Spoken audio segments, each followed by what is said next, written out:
There's all good things in life. It started with a mental breakdown. At least that's how it usually goes for me.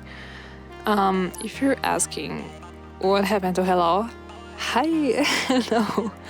We're in Spain. Woo, that's for me. That was so enthusiastic.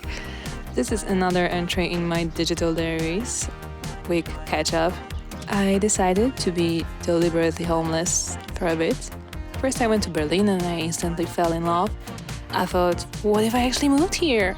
I was ambitiously planning to do it in like a month or two, which, yeah, I know, not super realistic for most people, but I'm delusional, so I thought it was totally doable. And honestly, it kinda was. Later, I proved to myself it's not as insane as it sounds. Spoilers. Anyway, there's a vlog on that. Then I went to Spain with my family. And something happened again, crazy. A thing in motion, me, meets a lot of unmovable forces, life, and other things in motion, also life. Tears might have been involved. That's where we are now, by the way. I also made a yap-heavy video from Alicante. I'm learning to be more concise with my words, but good, am I a yapper? Fair warning. But now we left the loud and lively Alicante for the peaceful Spanish seaside countryside. That's a mouthful. Altet. So, Silemi has been on her merry way for a couple weeks now. She thinks it's a lot because it's the longest she's been traveling, and every time she's in a new place, she thinks, the place is playing her that audio. You look lonely. I could fix that. And then I realized it's not really about the place. I just love changing environments. I feel at home everywhere I go, except my home. So, this next chapter in my story, I finally had some time to think. Okay, what's next then? The old, dusty but beautiful traditional house in Altet was the perfect setting to reflect on my dust. We stayed there for a few weeks, kind of in the middle of nowhere, but also like just a 5-minute walk from a little town with cute cafes and pastries. It was so wholesome, such a vibe. This house felt like a little sanctuary, like my own personal artist residency. It felt like super weird not having anything urgent to do. I kept feeling like I should be productive. We did have some things to do, like moving boxes, cleaning, fixing the house up. It had been abandoned for a while and my dad's girlfriend was moving in literally during this video. Great shot. You broke a table. I did, don't tell anyone. So we did a lot of physical work. And thank God, because I love when I don't have to work out, but still get super active. It's like a free gym. Genuinely love that. Most of the day, though, was just open. Another amazing thing, no internet, no Wi-Fi. I had to pop to the library to get any work done on their Wi-Fi. Apparently, in some parts of Spain, it can take up to months to install Wi-Fi. So I was offline most of the time. And it was amazing, incredible, truly beautiful. With nothing to distract me, I started writing again. I used to write every day for most of my life, novels mostly, but life happens and you stop. I also sat down to draw. It was ugly as fuck, but still, I hadn't done that in ages either. I used to do it constantly, especially in school, instead of paying attention in class. ADHD gang. I stopped doing so much once I graduated because I felt like I had to be serious, get a job, make money, be productive. And in this space, in this wonderful, disconnected countryside, I found the isolation I needed to just do my thing. I forgot the words.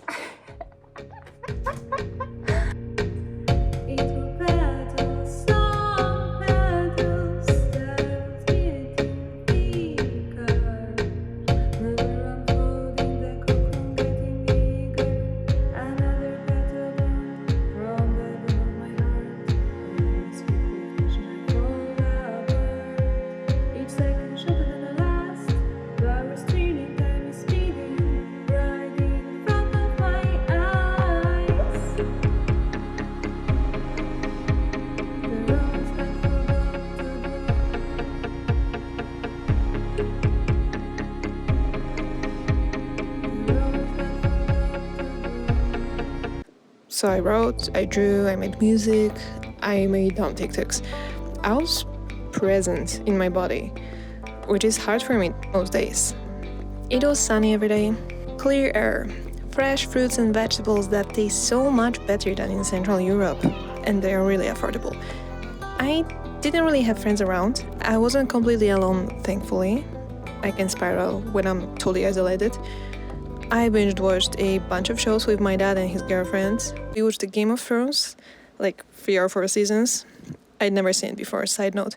Didn't want to see it, honestly. It always gave me the ick. My dad and his girlfriend are huge fans, so they tried to convert me. Unsuccessfully. And sure, it's beautiful. From a filmmaking perspective, top notch. But overall, you. Sorry. Listen, I like gore and violence like any other person, okay? But the way they did it is just repetitive and boring, and it felt like some old alpha male fantasy. Anyway, another point. The point is, I had a good balance. Some physical activity, some social time, a lot of solo creative time. It was exactly what I needed. It's 12:30 a.m. and I just finished my workout. This feels so ridiculous, just for future reference. Working out is so good for metabolizing alcohol. I'm just so proud of myself. Despite being on vacation, kinda like traveling for like almost 3 weeks straight now, I've been maintaining a workout routine. I'm just so proud of myself. I used to like slack off at every tiniest possibility that I could, like any excuse, I would take it. And today, everyone went to bed after watching movies and having wine. And I went and worked out, and I'm so proud of myself, honestly. I just had to share it. Anyway, I'm gonna go take a shower. And I really feel like that's how it should be. Not spending 8 hours a day on just one thing. Not spending your whole life doing just one thing. Just work, just housekeeping, just art, just socializing, just having fun, just having responsibilities. Like, I think, I'm certain we should have a good balance of everything. And I love my life the most when I have a little bit of everything. So I'm not depleted in any areas or overextended. I want to tend to every part of my life.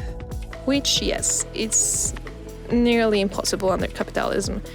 I could only live like this because I was basically on vacation, using someone else's house and resources. And yeah, that kind of pisses me off. I don't know how this turned into a capitalism rant, but most of my rants end up there anyway. So if you're into that, hit subscribe. I didn't want to share this next part, actually, but it's not fair to hide half of my emotions because they are less pleasant. I had a little mental breakdown somewhere between Alicante and Altet. The details don't matter, but as per usual, it came down to money and career.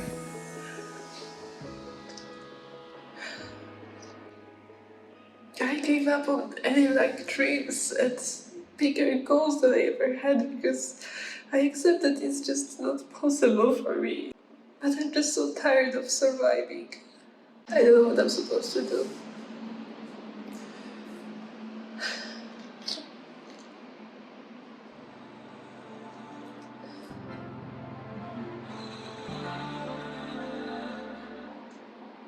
Yeah. There's so much I could say about the hustle culture and this pressure to monetize every hobby. I'm trying to unlearn that mindset, the one that says everything has to be useful, marketable, productive. I want to do things just because they bring me joy, because they are pleasurable, they are fun, they are a way of expressing myself, and they don't have to be anything more. That should be enough. So I decided to follow the spark from Berlin and pack everything I own into a storage unit and leave. Which was honestly the best decision I could take. It's the best thing I've done for myself so far, and I'm saying this after a year of travel, of having no place to come back to really, wondering if mold is starting to get to my things in the storage unit. I'm actually genuinely stressed about it, and I will have to check on that soon, but you will hear about it. So if you want to follow along, don't forget to subscribe. I will keep you updated. I'll be back in this house in the future video, and again, it'll be a transformative healing time. I'm so grateful for this little heaven on earth. But for now, it's a wrap. See you in the next one, babes. Bye!